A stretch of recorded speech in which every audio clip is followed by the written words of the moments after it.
Hello everyone, नमस्कार। स्वागत है आपका आईटी पाठशाला में। आज की पाठशाला में हमारा विषय रहेगा computer fundamental GK questions. Computer fundamental से रिलेटेड जीके क्वेश्चंस को आज हम डिस्कस करेंगे।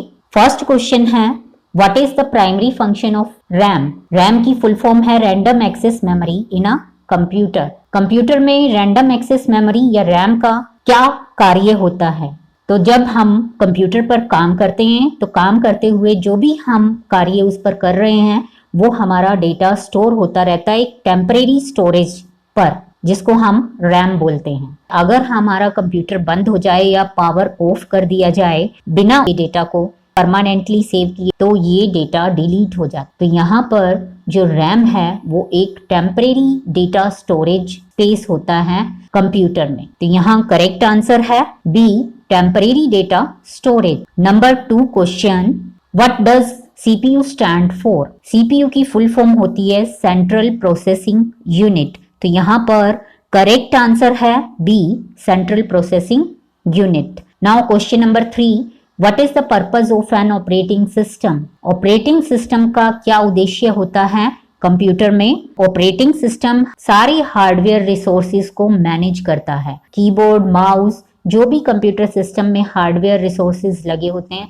उन सभी को मैनेज करके रखता है ऑपरेटिंग सिस्टम। तो यहाँ पर करेक्ट आंसर है A, managing hardware resources. Question number 4, what is the function of a motherboard in a computer system?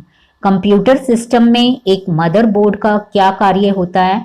Motherboard पर सारे कंपोनेंट्स कनेक्ट होते हैं जितने भी कंप्यूटर में लगे होते हैं। तो यहाँ पर answer B is correct, connects all the components. Now question 5, which computer memory is non-volatile and retains data even when the power is turned off? ऐसी कौन सी मेमोरी होती है कंप्यूटर में जो नॉन वोलेटाइल होती है, जिसको मिटाया नहीं जा सकता, जिसको हम इरेज नहीं कर सकते हैं और ये डेटा को संभाल कर रखती है चाहे पावर को टर्न ऑफ भी कर दिया जाए? इसका करेक्ट आंसर है B, ROM, read only memory. Read only memory इसके नाम से ही पता चल रहा है, इसको हम केवल रीड कर सकते हैं, इसमें कोई भी एडिटिंग नहीं कर सकते, इसको इरेज नहीं कर सकते। Question number 6, what does the term GUI stand for?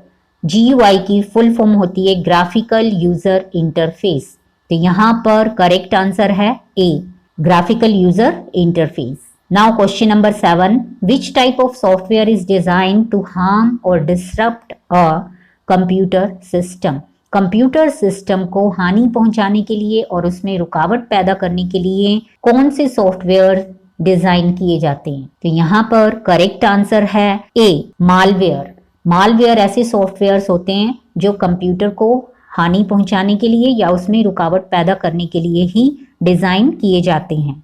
Question number 8, what is the purpose of a compiler in the context of programming language? Programming languages में कंपाइलर का यूज होता है। जब हम कोई प्रोग्राम लिखते हैं तो वो प्रोग्राम कंप्यूटर को सीधे समझ में नहीं आता तो उसको बदल दिया जाता है मशीन कोड्स में, मशीन को जो लैंग्वेज समझ आती है। तो यहाँ पर कंपाइलर यही काम करता है, जो भी प्रोग्राम हमने लिखा है किसी भी प्रोग्रामिंग लैंग्वेज में वो सोर्स कोड होता है और उसको मशीन कोड में कन्वर्ट कर देता है कंपाइलर। तो यहाँ पर करेक्ट आंसर है B, converts source code to machine code. Question number 9, what is the purpose of an antivirus program? Antivirus program computer को और हमारे सॉफ्टवेयर्स को प्रोटेक्ट करके रखता है मैलिशियस एक्टिविटीज से। तो यहाँ पर answer C is correct, protecting against malicious software. Question number 10, which computer component is responsible for storing data permanently? जब हम permanently स्टोर करते हैं कंप्यूटर में डेटा तो वो कहाँ पर स्टोर होता है? यहाँ पर करेक्ट आंसर है hard drive, option C. Now question number 11, what is the role of a firewall in network security? Firewall कोई नेटवर्क को अनऑथराइज्ड पर्सन यूज ना कर सके उसको ब्लॉक करने के लिए होता है। तो यहाँ पर option B is correct answer, block unauthorised access. Question number 12, what does LAN stand for? LAN की फुल फॉर्म होती है लोकल एरिया नेटवर्क। तो यहाँ Option C is correct answer, local area network. Now question number 13. What is the purpose of a modem? Modem की full form होती है modulator, demodulator in a computer system. Computer system में modem का क्या उद्देश्य होता है? मॉडेम से हम अपने इंटरनेट कनेक्शन को आसान बनाते हैं। करेक्ट आंसर है option C, facilitate internet connection. Question number 14. Which programming language is commonly used for creating dynamic and interactive websites? Websites बनाने के लिए कौन सी प्रोग्रामिंग लैंग्वेज का कॉमनली यूज करते हैं? तो यहाँ पर JavaScript, option C is correct answer. Now question number 15. What does SSD stand for in the context of computer hardware? Computer hardware में SSD की फुल फॉर्म होती है सॉलिड स्टेट ड्राइव।